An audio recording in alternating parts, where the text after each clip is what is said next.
لاہور کے ایک پرانے محلے میں ایک بڑا سا گھر تھا۔ وہ گھر کئی سالوں سے خالی پڑا تھا۔ لوگ کہتے تھے کہ وہاں رات کو روشنی جلتی ہے اور کبھی کبھی کسی کے چلنے کی آواز آتی ہے۔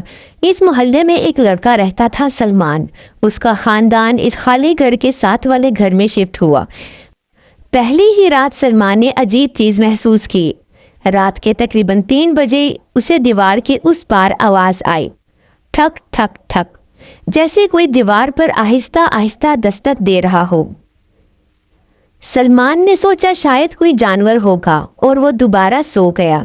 دوسری رات، اگلی رات پھر ٹھیک 3 بجے وہی آواز آئی، لیکن اس بار آواز کے ساتھ کسی کے چلنے کی بھی آواز تھی، حالانکہ وہ گھر کئی سالوں سے خالی تھا۔ سلمان کو تھوڑا ڈر لگا۔ صبح اس نے اپنے والد کو بتایا۔ والد نے کہا، بیٹا، پرانے گھروں میں آوازیں آتی رہتی ہیں، فکر نہ کرو۔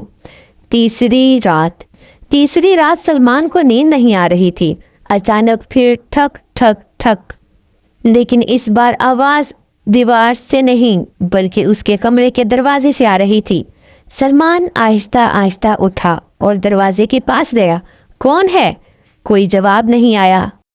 اس نے دروازہ کھولا لیکن باہر کوئی نہیں تھا۔ اگلے دن سلمان کو پتہ چلا کہ ساتھ والے خالی گھر میں ایک کمرہ ہے جو ہمیشہ بند رہتا ہے۔ پرانے محلے والے کہتے تھے اس کمرے کو کبھی مت کھولنا، چونکہ کئی سال پہلے وہاں ایک آدمی رہتا تھا جو جنات سے رابطہ کرنے کی کوشش کرتا تھا۔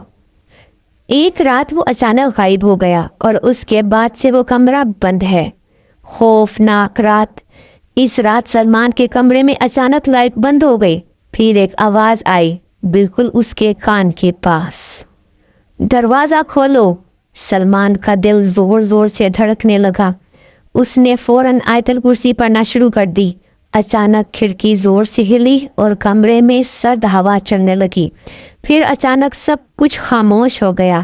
اگلی صبح سلمان نے ہمت کر کے اس خالی گھر میں جا کر دیکھا۔ وہ بند کمرہ ابھی بھی بند تھا، لیکن دروازے پر مٹی میں کسی نے انگلی سے لکھا ہوا تھا، تم نے کل رات دروازہ کیوں نہیں کھولا؟ سلمان کے ہاتھ کانپنے لگے کیونکہ وہ تحریر اندر سے لکھی ہوئی تھی۔